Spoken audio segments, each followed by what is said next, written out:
CRRM, CarePoint Billing Services. Their billers and managers are all dedicated to working for you to increase your profits. For more information, call CRRM at 248-579-3805. CRRM, CarePoint Billing Services.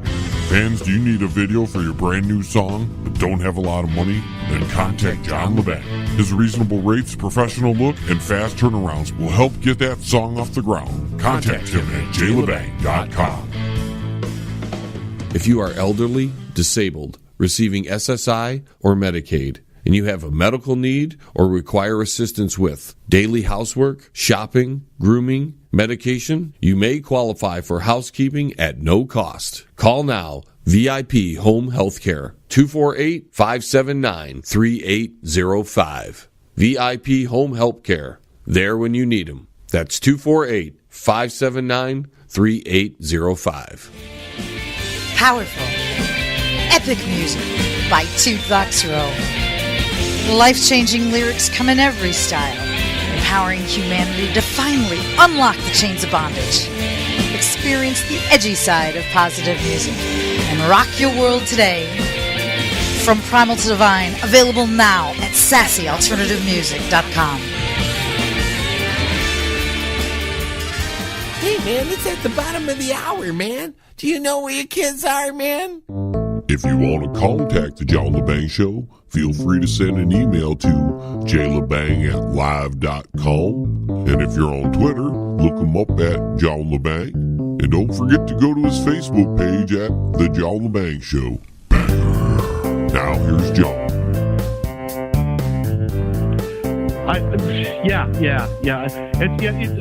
The internet in general is pretty cutthroat. It's really, I think it's even worse as far as the whole mafioso type of thing that's going on between talk show hosts and the networks and everything like that, because it's not, there are no rules. At least when you're terrestrial radio, once in a while, you can have the FCC step in and kind of help you out a little bit. No, man, there's no Uncle Charlie here. Right. It is just, player versus player. And what I like to do is to, hey, look, we're building a family. We're building an idea. We're really, and so I've been pulling all different elements, all different personality types to be able to come into this, because I know that we're not going to have that shit. There are not going to be any radio wars between any of my talk show hosts. They pull that shit, they're gone. There is going to be harmony. There's going to be nothing but collaboration. Right, you're great for lifting everybody up. I really appreciate it. And I don't know if anybody else gives you any credit for this, because a lot of times this is everybody does. It's wonderful. No, that's great. It really is. It's wonderful. So they're lifting me up because we're all going up together. We're all going up at the same time. It's like a bunch of boners popping up at once. Oh, hey, Mike, this is Shady. How you doing? Hey, Shady, what's up, buddy? I have a question to ask you. You must be popular with the chicks. Are you popular with the chicks? I mean, your name is Mike Peter. No. What happens is the reason why I make all this electronic stuff work, unfortunately, I'm a total geek. I've always been a geek. I am. I'm an absolute, I'm like Captain, Dorculation, pretty much. So, no. Captain Horny Nation? What? Horny Nation? Is that a new show on the station? Oh, there you go. Yeah, wow. Stormy Daniels could be on that one. Or Ron Jeremy. How about that? Horny Nation? That's the guy with the long schmeckle, right?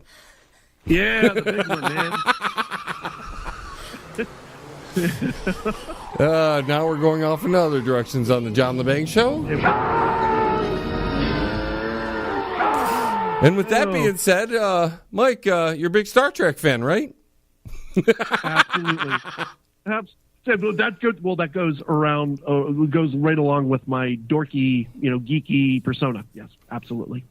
So, Original series, next gen. Where do you stand on that? I was brought into Star Trek from the original series. Loved it. Next Generation, loved it. I mean, overall, loved it. First season, that whole first season, kind of, they're really trying to figure things out, and things were like a little too campy. And the other big thing I had a problem with, Wesley Crusher. I hated fucking Wesley Crusher. At least you're functioning fully, Captain. Data had less to do than he did. You are fully functional, aren't you? Of course, but although Data was fully functional in every way, of course. In many techniques too. You Jew. No, Wesley didn't even have a freaking a restricted driver's license, for the love of Pete. Come on, man. I want to see him one day. I want Picard. Well, all right, Mr. Crusher. I want you to parallel park the Enterprise. That'd be kind of cool. Engage. Make it so. That was to make it so. Make it so. Okay. And have Worf growl at him. Right. Or even be. It almost kind of sounds like he's stealing off of like Yul Brynner. So let it be written. So let it be done. That kind of. So did you like the other? What came after the Deep Space Nine? Were you into that? Deep Space Nine. I liked. The only problem I had with it, they never went anywhere. They've still stayed. It's just kind of, it's like filming it at your house. Okay, well, we're here. It's cool and everything like that. Odo changes shapes and everything. It's all cool. But I liked it. I watched it. Enterprise, I liked because I just love Scott Bakula. I just think he is just the coolest, and I love him now in NCIS. Let's see. What about Voyager? Don't you think that got a little wacky in its own right? It was like an intergalactic Gilligan's Island. It really was. I know people who are listening to the show that will might get a little sad at that, but you're 100% because they loved Voyager. They loved Voyager. And Captain Janeway was a female version of Patrick Stewart. Yes, and I was going to say, Captain Sisko, in many of his mannerisms were taken after William Shatner. If you go back and watch it, he had that very dramatic stopping in his voice, like Shatner had. Yeah. It would have been a little low, but it would sound like James Earl Jones, but then it would just be like Darth Vader and like creep everybody out, so... Yeah, you remember when they did the what was it, Trouble for Tribbles, and they went back and they put the original series with that together. That for the time period, that was actually really well done. Yes, absolutely. I love it. The old series, I love. I mean, because with me, it's a lot more of the story writing. It's just well written stories. And speaking of well written stories, you're going to laugh at me. But okay, coming forward now, do you like Seth MacFarlane's The Orville? I'll be honest, I haven't seen it. Oh, dude, give it a try. I think they're actually they're coming back for a second season. Man, dude, in my personal opinion, okay. It's a good thing we're not monitoring chat boards right now. That's Jesus okay. Christ. But in my honest opinion, Seth MacFarlane is probably one of the most brilliant comedy writers of all time. Okay. For me. I love Family Guy. I love everything he's done. I loved Ted. Oh, my God, I love Ted. I just love his sense of humor. I really, really do. And he actually takes that and actually he had a group write some really great science fiction stories for the Orville. And you walk away from it.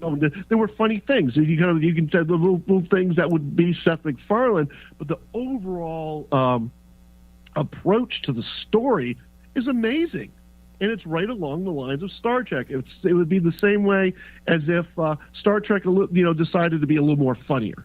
You mean like the explorer side of Star Trek, or when they got a little bit more militarized towards the end, when I think they ran out of stories, so they became a little more Star Wars-esque with all the what was it, the Dominion attack and they had the Klingons and everybody. I mean, they really went visual versus story based. They're still more towards explorers, but they do have enemies. They actually went on the enemy's ship because they had to take something off of their ship. But that within itself, the storyline was brilliant. But the overall dialogue throughout the entire episode was hilarious as hell. And you said that's called the Orville, like Orville Redenbacher? Yes, the Orville. Okay, there you go, John Lebang fans. That's your assignment. Go watch that series a little bit and report back and tell me what you think. Smoke them if you got them. Because the John Lebang Show will be right back after this. That's guaranteed. Yes.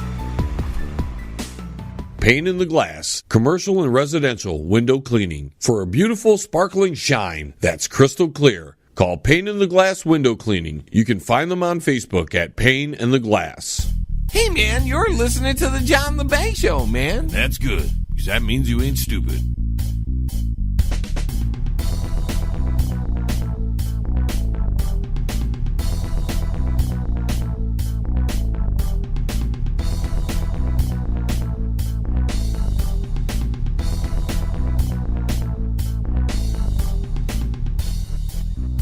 Well, that's it for that beer. Leroy, you want to get me another beer? Okay, Uncle Shady. Make sure it's cold this time. You want me to get that, Uncle Shady? No, Leroy, I'll handle it. You just get that beer. Okay, Uncle Shady. Caller ID. Scam likely. Oh, let's have some fun with this. Hello, Shady's Superfly Sexy Service. How may I help you? Hello, I am calling about your Microsoft computer. We noticed that you had a virus. You guys ever find out what's making my bum itch? Sir, this is Microsoft technical support. No, I don't need any support. I just need you to tell me how to stop the itching. Sir, this is Microsoft. No, it's not soft. It's all red and bumpy. I told you. Sir, this is Microsoft technical support. Your computer has a virus. I know I got a virus. That's why my butt's itching. So what are you going to do about it? That's what I thought. Gets them every time. What? Arkansas? Who the hell's calling from Arkansas? Must be them calling back. Hello, Shady Superfly Sexy Service. How may I help you? I'm looking for some hookers. Does anybody have any hookers? I need some hookers. I know what you mean. I could use one myself. You want to go out and look for some? Well, I can't get away from Hillary. I was wondering if you could send them FedEx. Well, from what I remember, they like sex, but I think you have to pay more if they have to travel. If you hang on a minute, I can get the number for this girl named Monica. I believe she's mobile. No more Monicas, please. Jesus Christ. What are you trying to fucking kill me? I know what you mean. The last time I was with her, she almost killed me, too. Listen here. My beer's here, so I've got to let you go. Have a good day. Bye. Who was that, Uncle Shady? Oh, some guy who dated Monica. Who's that, Uncle Shady? Well, let's just say she's an intern, and I turned her in. Now let's go back to watching some television, Leroy. Okay, Uncle Shady. You're listening to the John Lebang Show. Join the radio revolution right here. It's better than some good Thai stick, man. Yes, I would like some too. Did you see him when he was hanging out with Kim Ding Dong? It looked like they flattened his hair so both their hair was flat on top. Did you notice that? I heard everything on radio. I haven't seen any of the video on it. Hey, maybe that was part of the agreement, the accords there.